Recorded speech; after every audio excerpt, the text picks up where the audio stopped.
Čudo u Međugorju. Žena je na misiji ozdravila od raka i čula Gospine riječi.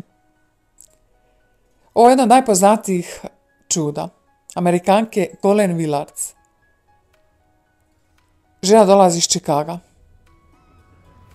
Bolovala je od neizlječive bolesti. Mučila se sa velikim bolovima.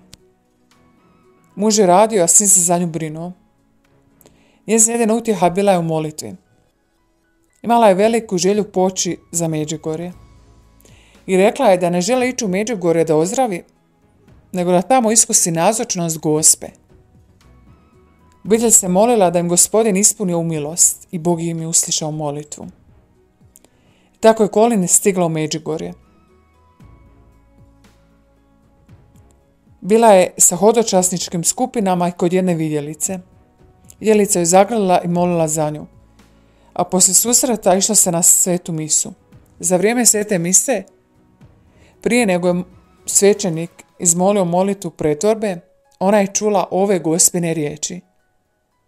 Kćeri moja, potpuno se predaje Bogu Ocu.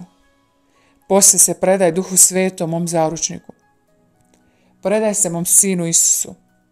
Predaj se sada posve. A ona je odgovorila da, predajem se potpuno i posve.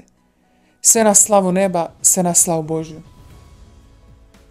Tad je osjetila bockanje u nogama. Pri kraju mise ona je znala da je zdrava, da je ozdravila. Ustala je iz kolica.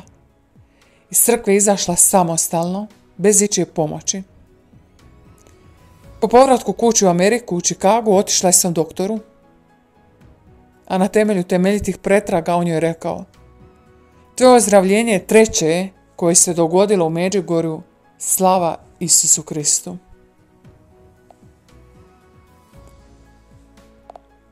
Naš Bog je velik, našem Bogu sve je moguće.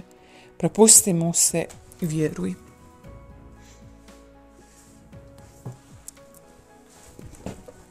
Hoćeš li vjerovati ili ne, odluka je tvoja, potpuno na tebi. Toliko je čudo i dokaza da Bog postoji.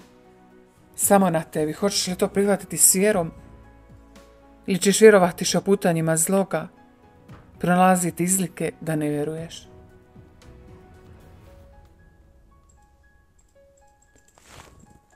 A 2016. u siječnju Gospa kaže: kao majka sretna sam jer sam među vama. Želim vam govoriti o riječima mog sina i njegovoj ljubavi. Srce me prihvatite. Jer riječi mog sina i njegova ljubav su jedino svjetlo u ovoj tami. To je jedina istina. Moj sin voli čiste i ponizne. Riječi mog sina vraćaju ljubav i nadu. Ljubite se kao što vas je on ljubio. Ljubite se u njegovo ime, na spomen na njega. Crkva napreduje, raste radi onih koji slušaju riječi mog sina. Radi onih koji ljube. Radi onih koji pate i trpe u tišini. Djeco moja mila, nek riječi mog sina i njegova ljubav budu prva i posljednja misao vašeg dana. Vratite se Bogu u njegovim zapovjedima, da možete reći kako na nebu, tako i na zemlji. Bez molitve ne možete živjeti, jer molitva je lanac koji vas približava Bogu. Slobodni ste u slobodi da se odlučite za Boga ili protiv njega. Vidite gdje vas Sotona želi povući u grijeh i ropstvo. Vratite se mom srcu.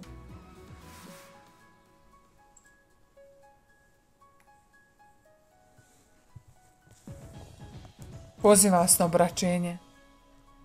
Uzmite križ, gledajte Isusa, slijedite ga. On vam se daje do smrti na križu jer vas ljubim. Vratite se molitvi srca. Mnogi ga ne poznaju, ne žele ga upoznati, ravnodušni su. Zbog toga moje srce pati. Ne živite samo za zemaljsko i materijalno. Ljubite mog sina i učinite da drugi vide njegovo lice po vašoj ljubavi prema njemu.